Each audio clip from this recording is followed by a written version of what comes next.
I remember all that traffic. No, we're still.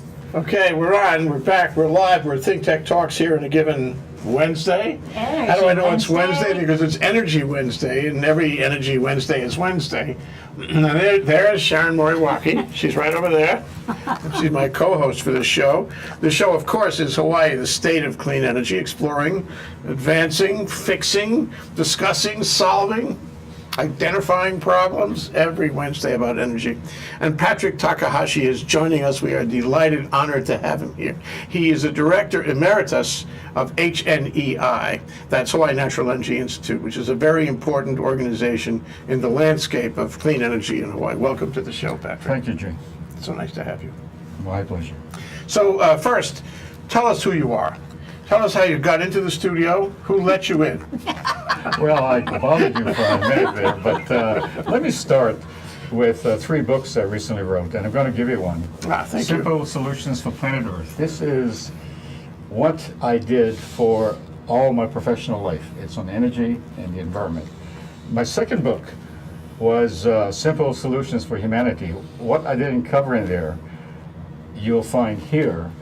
I thought I'd write a second book on what I don't know. So Great. This has to do with religion, has to do with eternal life, and so forth. My third book, which I'll give to Sharon if you don't have it yet, is Simple Solution Essays. And what this is at that time, a couple of years ago, it's a compilation of all my Huffington Post articles. I've written more than 100, but these are some of them. So Sharon, Thank you. that's for you. Wow. So let me start at the beginning, for me. I warned you there'd be cross-examination. I was born at Queens Hospital. Whoa, this is going to be a long show. Grew up Only an hour, Patrick. Grew up in Takahashi, went to school at Takahashi. Central Intermediate right down the way here. Okay. And graduated from McKinley High School. All right. Then I went to Stanford, and when I came back, well, in the senior year, all my classmates, they were joining the Peace Corps, which was a big deal in those days. And That was in my senior year also. I didn't want to make $95 a month to be thrown into a third world jungle. So I decided... Get parasites, yeah. Is this why you are what you are? So I thought I'd do something similarly conscientious. So I decided to come back to Hawaii, work for the sugar industry. And I started with Seabrewer at the Hutchison Sugar Company on the Big Island. Naalehu is a southernmost community of the United States. In 1962, more than 50 years when I started there was no radio in the time. But my first job... All they had was the Shirokawa Inn. Do you remember the I Shirokawa Inn? remember Mr. Shirakawa, he was a friend of mine. So my first job was in biomass engineering. After that, Seabrewer actually, amazingly enough, sent me to graduate school. They said, and they paid my salary if I went to LSU in Baton Rouge because they had a sugar program. So the first year I was there, I said, for just a couple more years I can get a PhD. Why don't I stay there? And they said, no, we don't need PhDs in the sugar industry. But it's an Industry. but tell you what, stay. When you come back, do something for us. And so they cut off my salary, but big deal. I came back and started working at the University of Hawaii in 1972. Well, that's again more than 40 years. And my first real activity had to do with geothermal energy. The Hawaii Geothermal Energy Project was formed. We actually drilled to a depth of 6,140 feet, hit the hottest geothermal well in the world in those days, and produced 3 megawatts.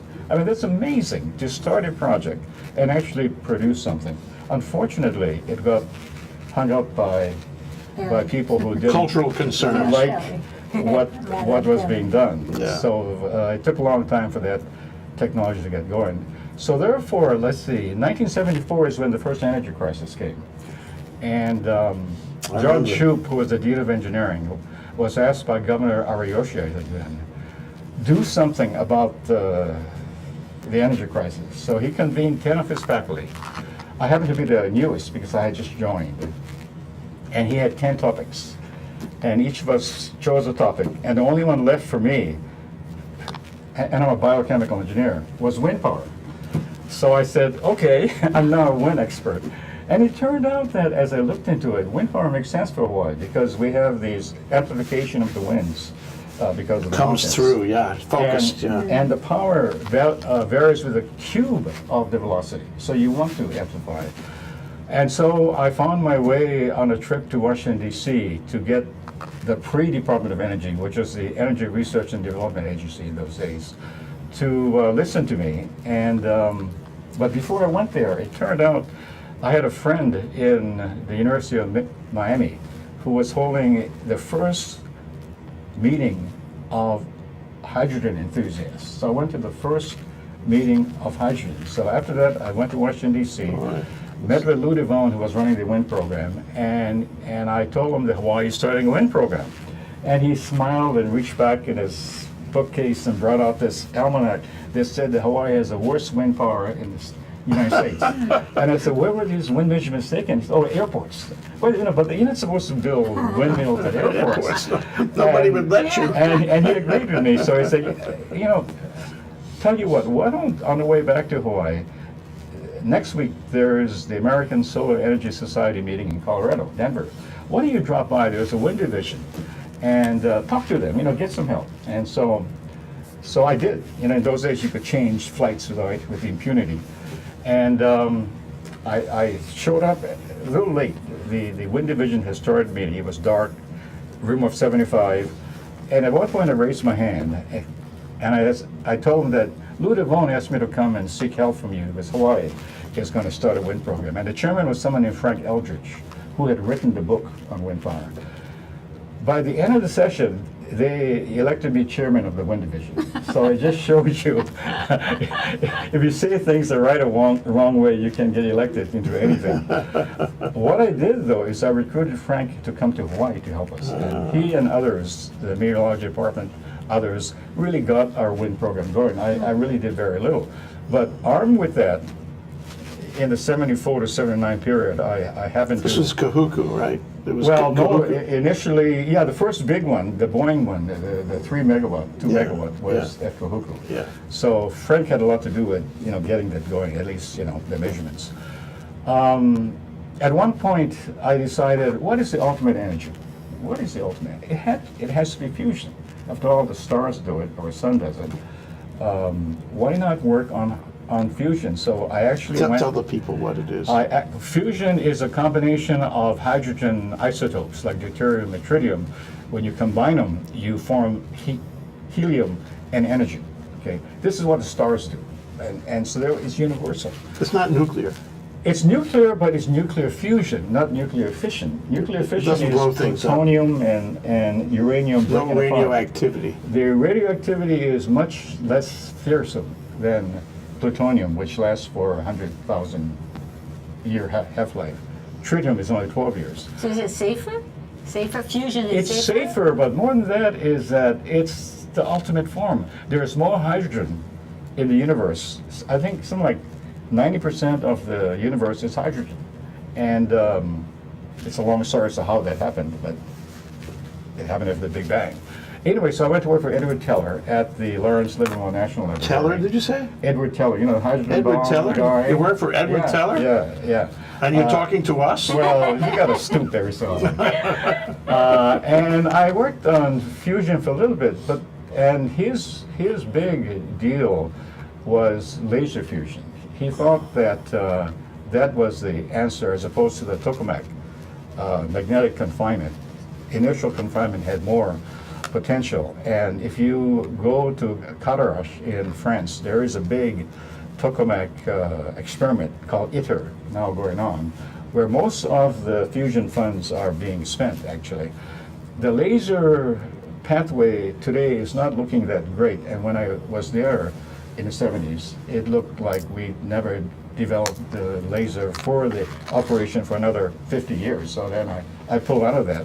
But in the meantime, at HNEI, I was in charge of a group computer modeling effort, and we looked at the energy self-sufficiency potential for each island. And you can go back to HNEI's annals and find a study that was done for each island in the 70s. But when you compile all that into one list of bullets, this is what we determined. At some point in the future, renewable electricity will be a given. Once the price of oil got high enough, once the technologies got developed, electricity, because we have such a great abundance of this natural gift, will make it. And it's slowly happening. We were worried about ground transportation because gasoline and oil, you know, the energy crisis had come. The second one had not hit yet. We thought actually that biomass gasified into methanol had the best potential for Hawaii. In other words, methanol to replace gasoline. You should talk to the PUC. Well, Never mind. I have, and the Department of Energy and everybody else. But it turns out that there's one other great advantage of methanol, and this is a fuel cell car will take it 5 times further than any electric vehicle, you know, with lithium batteries, which is the last battery.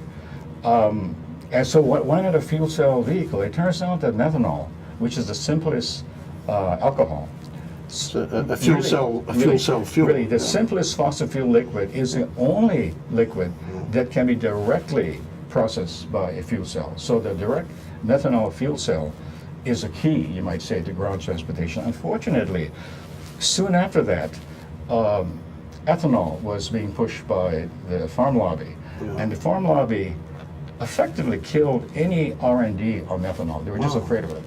And so the direct methanol fuel cell was never developed. And so you can put it aside for now. But the third bullet that we thought maybe was the most important in the long term of Hawaii was that this is an economy dependent on tourism. What if the price of oil became so high, tourists will stop coming here? So we thought, what about a hydrogen jetliner? Because that made all the technical sense in the world, being the lightest element and all that. And so I was effectively, when the second energy crisis hit in 1979, I was effectively sent to work for Senator Matsunaga in Washington, D.C. And I helped write the first hydrogen bill. And this bill became the Matsunaga Act, which set up a major hydrogen program. There was a point actually about 10 years ago when the budget for hydrogen was actually bigger than the budget for solar energy. And that had to do with a lot of the efforts that we did, because in 1979 the budget for hydrogen was zero. And during the 3-year period I worked in the Senate, I also helped write the first OTEC bill, which this is almost funny. In 1979, I don't think I wrote that, but in the bill, the Matsunaga bill, is a clause that says that in 1999, there would be 10,000 megawatts of OTEC. 1999 came around, as you know, and it was zero. 2014 today, it's zero. So is that option dead? No. See, the problem with energy and renewable energy, most of it, is that everything is too big. A windmill costs millions of dollars, so anytime you put one in, it's a big investment. An OTEC operation that is large enough will cost $1 billion. How many people have billions of dollars to invest for something that's How many not states? invested? How many legislators in square buildings? Yeah, well, you too. So anyway, that's one of the disadvantages of renewable energy. They don't get developed because they're risky, they're unproven, and many of them are very expensive. Your iPhone, for example, has been through 1,000 iterations in the laboratory. By the time you get it, it works. This takes time. This is really an interesting point you raised, Pat. And we can take a break now. But when we come back, I'd like to explore it further. Sure. Namely, you know, the synchronization of the research and the market. Yeah. Because if you can have a wonderful idea, great technology, and if you don't put it together in the right time, and you don't market it, then the market doesn't get it. And sometimes the market winds up getting the wrong thing. And I'd like to explore that with you right after this. That's Patrick Takahashi. He's Director Emeritus of HNEI, that's the Hawaii Natural Energy Institute. He was there at the beginning. This is Think Tech Talks in Hawaii, the state of clean energy. And we're asking the question of Patrick today, is Hawaii on the track, the right track to reach its goal of clean energy? And this is not a rhetorical question. This is a serious question. We'll be right back after this break. I'm Hong Jiang. I'm hosting Tuesdays Asia in Review at Think Tech Hawaii between 4 to 5 p.m. In my shows, we bring to you important issues and events in Asia, issues related to the culture, society, the environment, and history. We want you to be more connected to events happening in Asia and in the world. So see you there. Aloha, I'm Maria Kashem of Think Tech Hawaii, and I want to tell you about our Think Tech talk shows. If you didn't know it, Think Tech streams video and audio for all of its shows live on the internet from 2 to 5 p.m. every weekday afternoon, and we replay them all night long on ustream.tv. Visit thinktechhawaii.com for our live stream and YouTube links. Raise your awareness on Think Tech. I'm Maria Kashem, and I'll see you there. Okay, we're back. We're live. We're Think Tech Talks. I'm Jay Fidel and my inimitable co-host, Sharon Moriwaki, right over there. And in the middle of us is Patrick Takahashi, Director Emeritus of HNEI, Hawaii Natural Energy Institute, and he was there, God, at the formation period. You know, Before the formation. Before the formation. Formation. And he was in the right time and right place to see this all emerging as a matter of science and technology and into the market. And he can give us he is giving us tremendous perspective on clean energy in Hawaii and everywhere.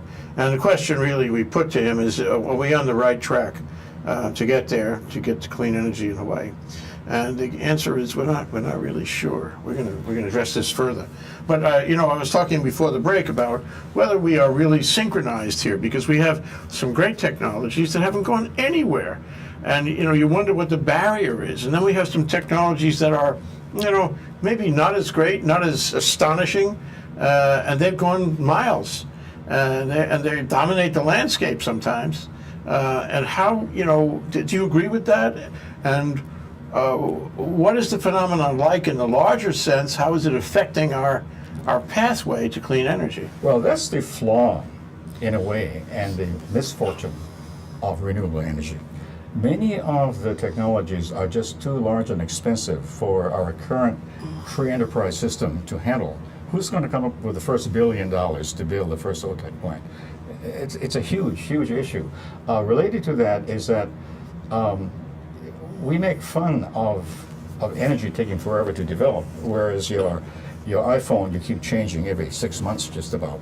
And the reason is because that's small, it's marketable, and there's a system how that can be sold. And so we really have to rethink what we want to do as humanity if we want to proceed with renewable energy. It's all linked into climate change, which is an amorphous issue. Is coal all that bad or not? Is nuclear as dangerous as people say? Because you can eat plutonium and you live, you know. And so all these options are being faced by us.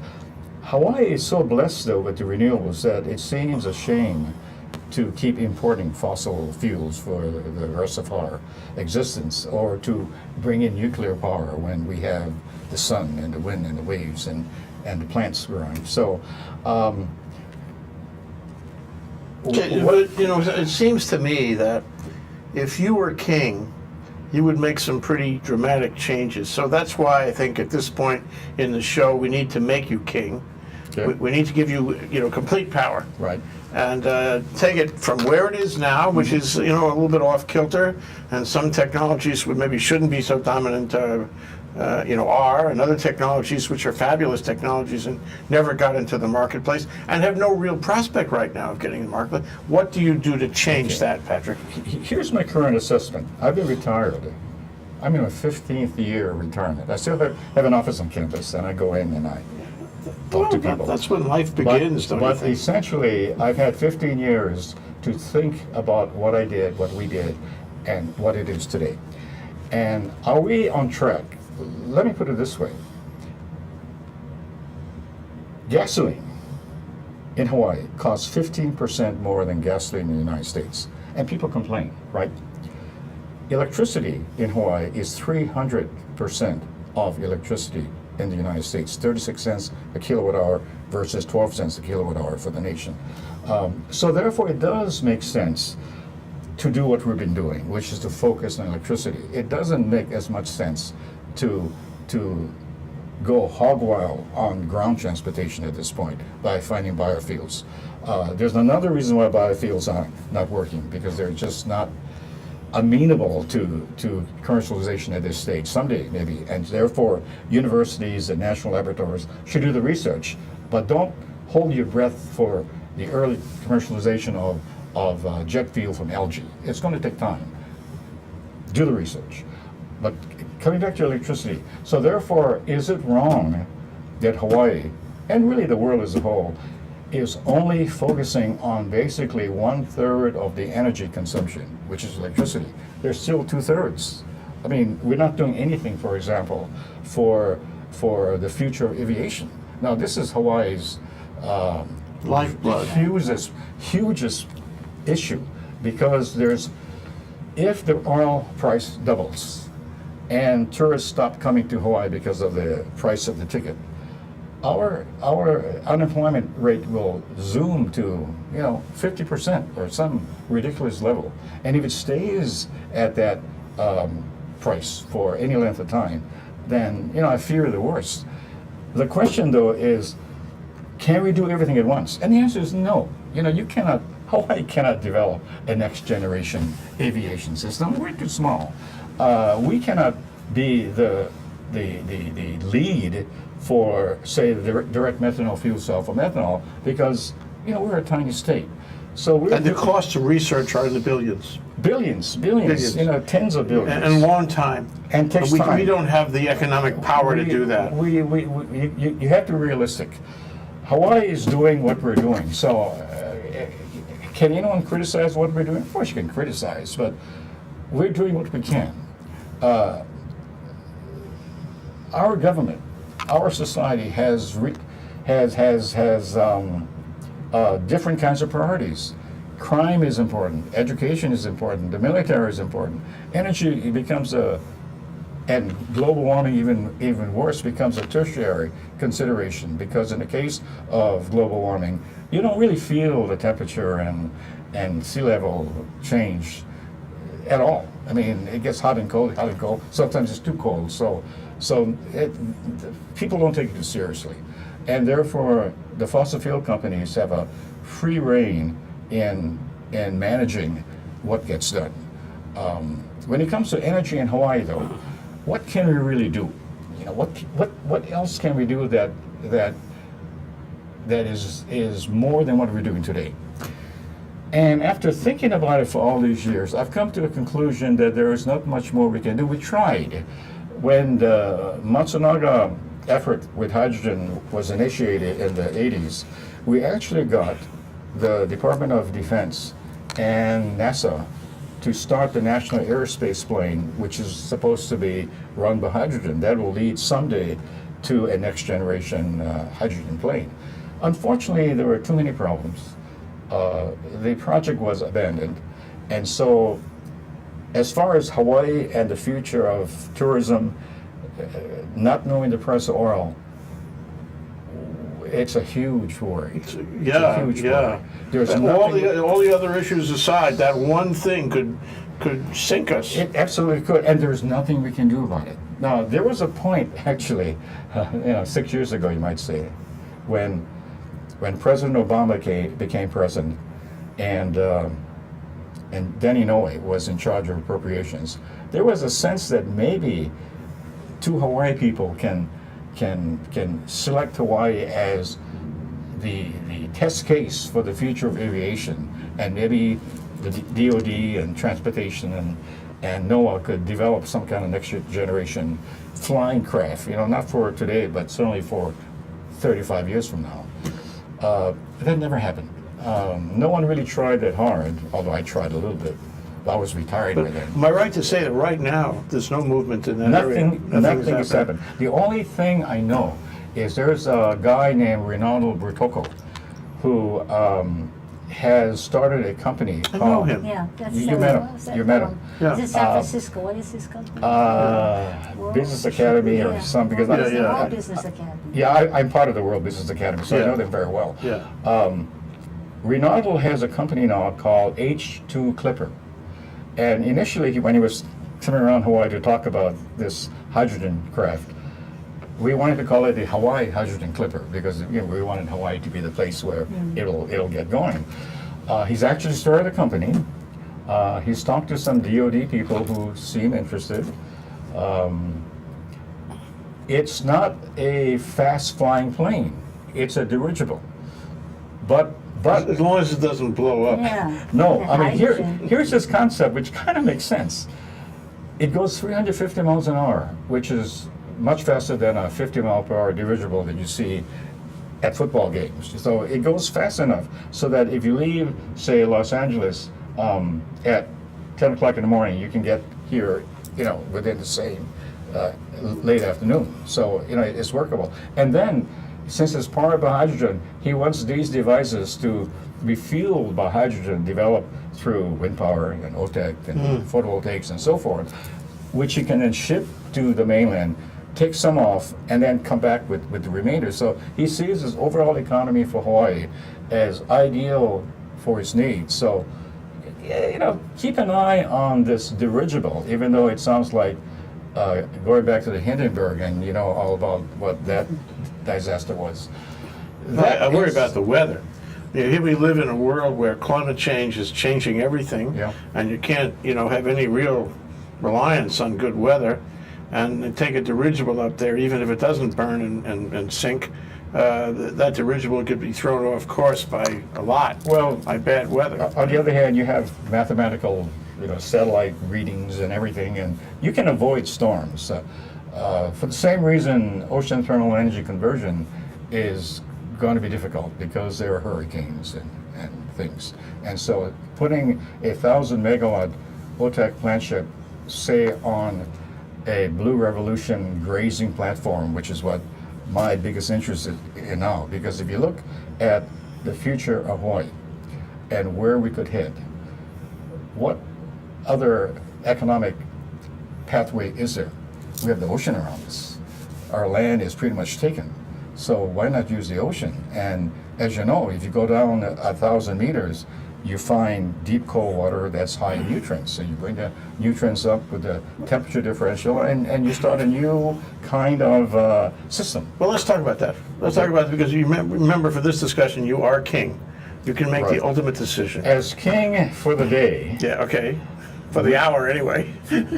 we must find a billionaire. It could be Larry Ellison because he Could likes be. to shit. He won the America's Cup recently.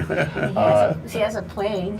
He's flying. We also have 3 or 4 billionaires associated with Hawaii. It's not going to be government. It's not going to be companies. It's not going to be you. It's not going to be me. It's going to have to take a very rich group of people to pull this off. And what better legacy than to have a system that is natural, it's sustainable, it produces a range of co-products and various energy forms, and at the same time maybe to remediate global warming and reducing hurricane formation.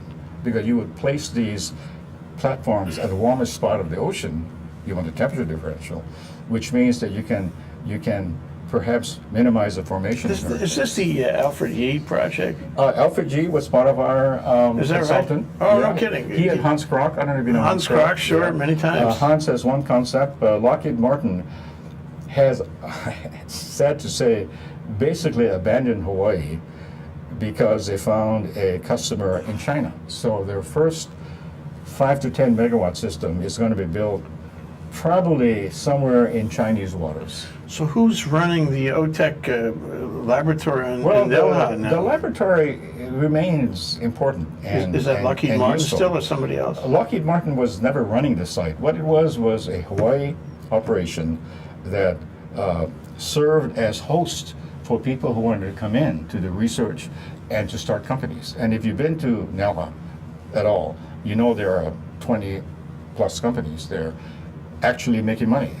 Now, some of the activities include using reverse osmosis to get fresh water that can be sold in Japan, and for a factor of 10 more than normal water. But there's a market for it. But there's an OTEC research facility there. Last time I looked, it's mostly in materials science. True. They're supposed to be they're in fact the biggest single research facility in the state for sure on things having to do with OTEC.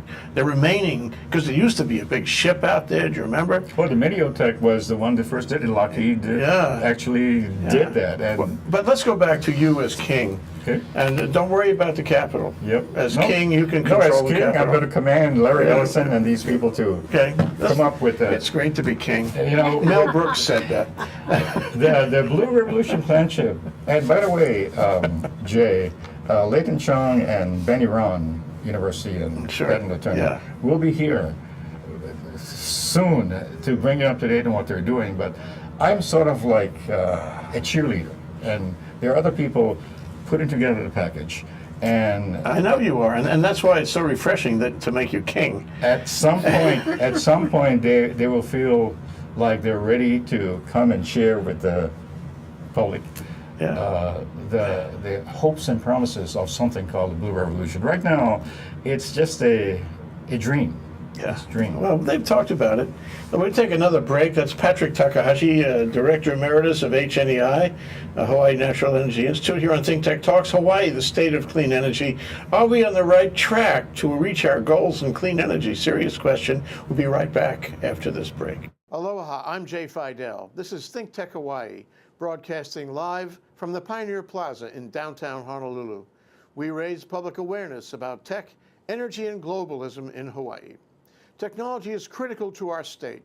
A vibrant tech sector will give us new prospects in the global marketplace and will offer great careers and make our economy more resilient. Streaming live on Ustream and Spreaker, ThinkTech allows its hosts and guests invaluable opportunities to report important events and discuss important questions, and to be heard here in Hawaii and around the world. You can find links to our live streams on thinktechhawaii.com or on our mobile website, m.thinktechhawaii.com. And you can see our archive on YouTube. It's all just a click away. We want to do whatever we can to keep Hawaii relevant, connected, and thriving in the complexity of the 21st century. We hope you will help us in those efforts. Tune in today. This is Think Tech. I'm Jay Fidel. Are we? And Okay, we're back. We're live. We're Think Tech Talks.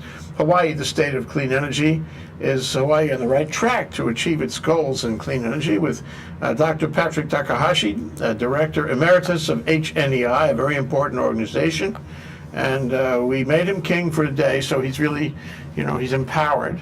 And Sharon wanted to follow on that track and sort of drill down with him on what he would do as king. that's right. I think that's great to have these great lofty ideas, and then but let's get back to where are we as a state and what can we do?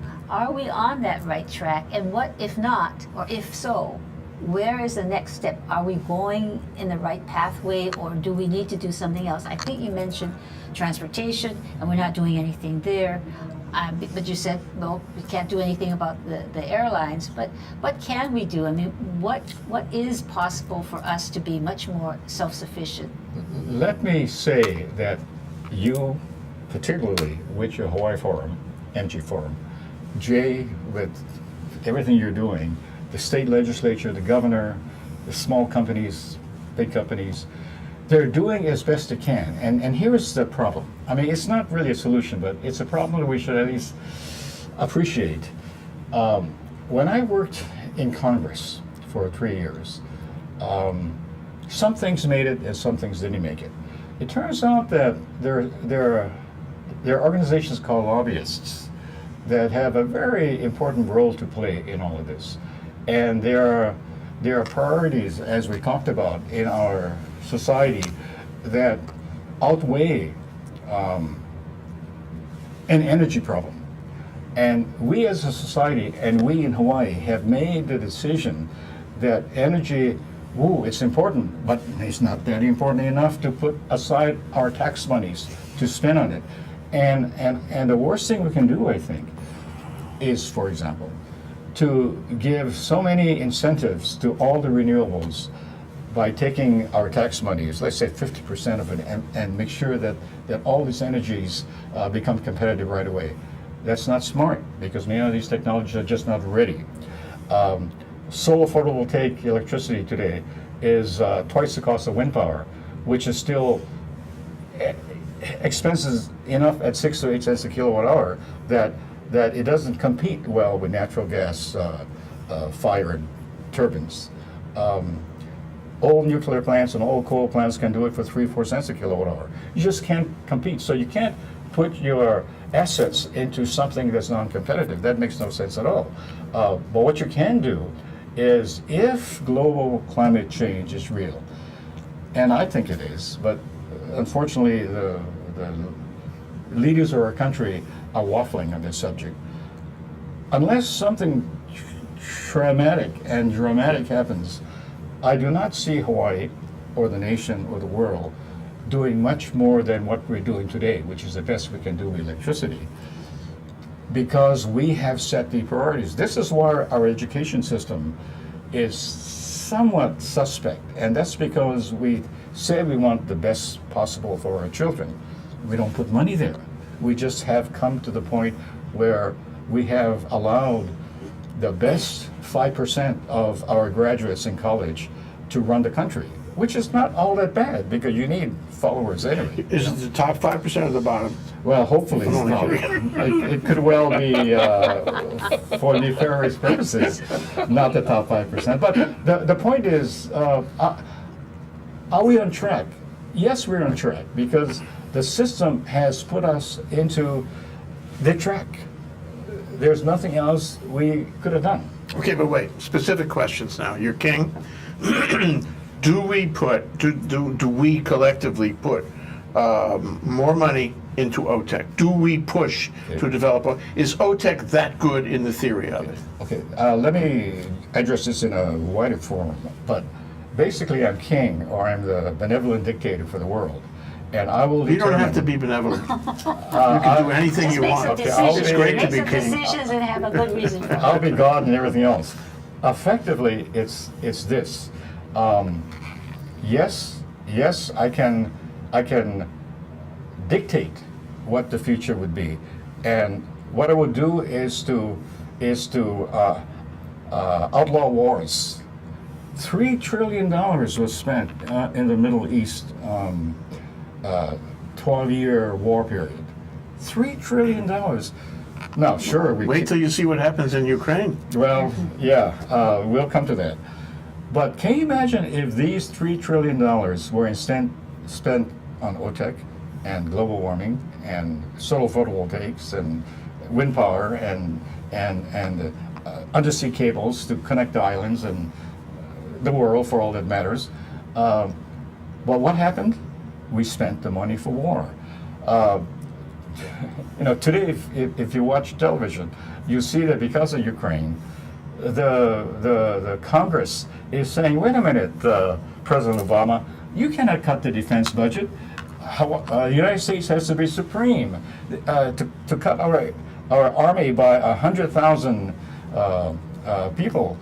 This is you're killing the future of the world. No, we're not. Ukraine will not lead to a third world war. China has no interest in taking over the United States. Our defense budget right now, and it's been that way for the past 10, 20 years, is 6 times what China is. We have no enemy into the foreseeable future. Yeah, you want to posture, but if I were this person who can dictate the future, I would shift money from war to OTEC. to peace. OTEC could be important, but I will not determine that. I can make a case for it by saying that we have all of these externalities. Plus, you can avoid global warming by remediating the process. And so a case can be made for OTEC, but stronger cases might be made for other options. And in any case, I suspect, because of the fact that renewables are dispersed, you cannot depend on any one source. The only What long-term about geothermal? Well, If you were geothermal, king, of would you say, course. okay, enough of this restraint, let's go to a couple of hundred megawatts right now? You guys have it? Open the spigot, let's see some real geothermal here. Well, remember in the 80s, we had this Pirelli undersea cable project because someone at the university, and it wasn't me, said that you could get 500 megawatts of geothermal from just the Puno side of the Big Island.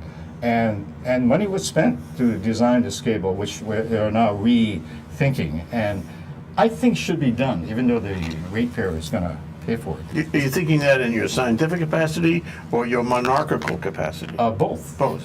I mean, they both make sense. In any case. I want to just go back to, you were talking about a cable and connecting the islands, but you said that way back when you were at HNEI, that there were studies of the sustainability island by island. What were the results of that study, and how does that play in? Should we go to cable and connect up, or are each of the islands sustainable unto themselves? What were your findings? No.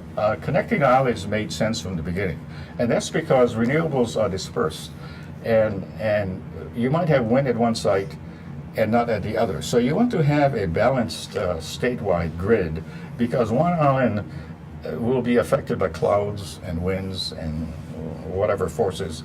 A statewide grid makes sense, especially if you can do it for less than $2 billion. It's going to cost at least $1 billion.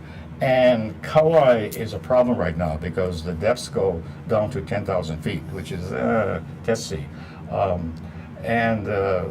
Latest incarnation of this concept is that even the Big Island is not being considered right now. It's only Oahu and Maui County.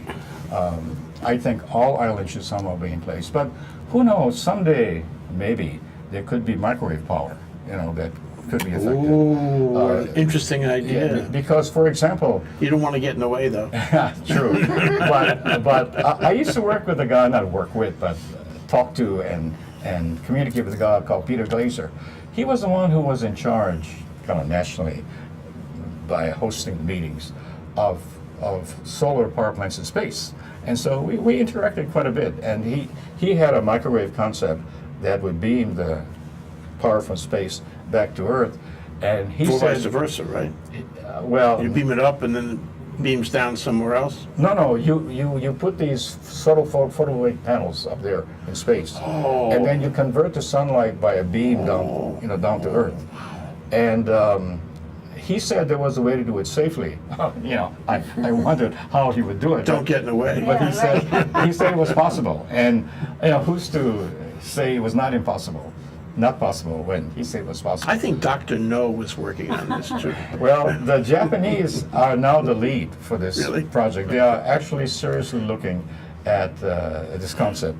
Very expensive yet. And anything you put in space, to me, is kind of a shame. And in fact, in my blog, I keep deprecating what what NASA is doing about their projects, because there is no way, no matter what some of our billionaires say, that we'll want to go to Mars or some other extrasolar planet to live for at least another millennium. It's going to happen someday, but today is not the day to spend on space. Today is the day to spend on sustainability on planet Earth, and the ocean is one totally untapped source right now, and there's a sun, right? Would you keep doing PV on rooftops the way it's happening? Well, see, Mind you, it's declining okay. in No, it's Hawaii. declining only because of the fact that Hawaiian Electric can handle so much. Yeah. But right now, you can put in a solar PV system easily for less than 20 cents a kilowatt hour. And some people even say 12 cents a kilowatt hour. We pay 36 cents a kilowatt hour. So of course, put in as much PV as you can. But the problem, and I can empathize with Hawaiian Electric, is that Their grid. There's a danger in having this energy dispersed too much. They say it's 15%. I think they can take 50%, is my gut feeling, because even though they're dispersed, it's not like they're all going to suddenly cut it off on their own. I mean, so there's some comfort. But what happens in peak hours when the sun's down, there's no PV? Yeah, but this is where Hawaiian Electric got to have this fast-acting turbines. Now, someday they might actually run on something on other than LPG, maybe, yeah. which is another issue. I mean, do we want to pay the $1 billion to build the infrastructure for LPG? And LPG is at least You mean twice. LNG? LNG. Well, LPG. I mean, Liquefied what? LNG is Natural. let's call both liquefied natural gas and liquefied petroleum gas. Okay. One is methane and one is propane. Okay. They're both in the same box. Yeah. They're both twice as expensive as methane. Yeah. And delivered is going to be more than that, actually. And then the price is unknown into the future. And when it comes to LNG, fracking is creating much of this new gas. Yeah. And Fracking is controversy. really an unknown right now. And in this book, I think in the last chapter, This one. that's the book. It's entitled The Venus Syndrome. And you know what the Venus Syndrome is? I figured all my life of trying to use compelling arguments to convince the public that renewable energy is good hasn't worked. So what about fear? And so that chapter has to do with methane. It turns out that the methane that's natural gas largely is a lot more dangerous than we think. And if you look at all the resources, coal, natural gas, and oil,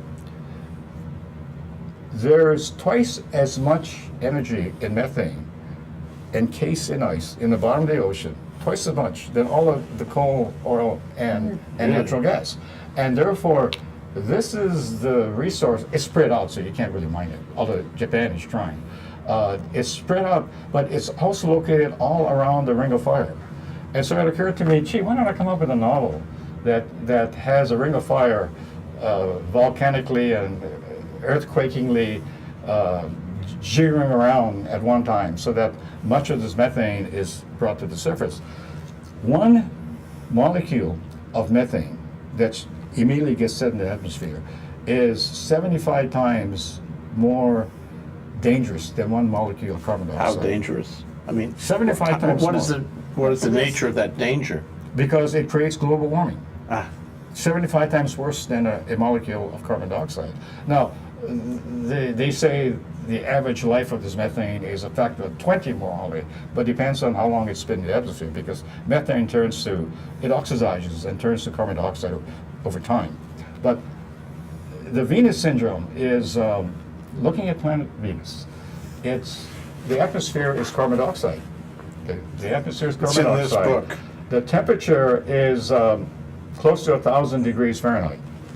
And do we want our planet Earth to someday become planet Venus because of methane? And mind you, if the cause is this release of all this iced methane from the ocean, there's nothing we can do, right? But just to get people thinking about global warming, I thought I'd write a novel someday based on that chapter called The Venus Syndrome. Do I have a solution for it? By the time I write the book, I will, but right now I don't. you know, one thing about you, Patrick, is you are in constant motion. Your blog. Can you give your address for the blog? Well, sure. It's HTTP, that stuff. Planet Earth and Humanity. That's one word. .blogspot.com. Okay. In any case, just go to Google, type in Takahashi, Patrick Takahashi, and put in almost anything, and it'll get you to my site. Okay. Or get you to my Very interesting thoughts. My very Huffington interesting. Post article. It's all about ideas and provocations. It's all about reaching out to every point of science and trying to make some sense out of where we So I want to are. bring Patrick back to the real world. So take all your ideas, Patrick, and now you're no longer emperor or king. Mhm. Now go back to what will Patrick Takahashi do to get at least a little of your ideas out into the real world to help us move a little bit further along And cheer up, we have 1 minute for this Oh, 1 discussion. minute. Oh, And 1 minute. here's All right, what 1 minute. here's what this retired soul would do. I would do everything possible to find that billionaire or two or three to fund the first Blue Revolution platform, which is going to cost $1.5 billion. That's what I would like to do. Where will it be? It'll be in Hawaii Easy. I mean, around Hawaii, somewhere in the water around we want it to Hawaii. be in Hawaii. The ideal place to put it, unfortunately, is in the equator, because hurricanes don't cross the equator. Someday, all of these platforms will be the equator because it's safe. In Hawaii, you have to contend with the.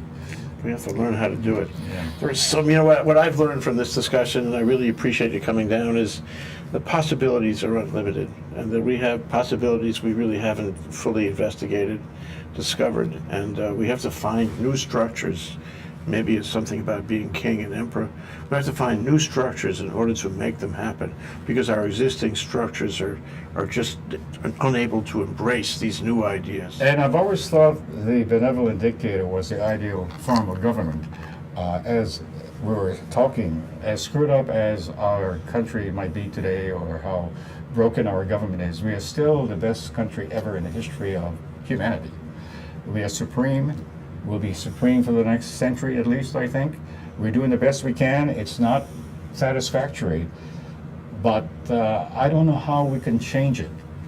I don't know how we can change it. Okay, well, that's Patrick Takahashi, Director Emeritus of HNEI, a man who drives on the potholes just like the rest of us. But thinks of both of us. No, I have a hydrogen dirigible, so I avoid potholes. Here in Hawaii, the state of clean energy, is Hawaii on the right track to reach its goal in clean energy? Thank you, Sharon Moriwaki. Thank you, Jay. Thank you, Thanks, Patrick. Jack. It's great to have Thank you you, here. Sharon, and I'm glad to finally be here. Okay, well, we'll have to have you back again Aloha. soon.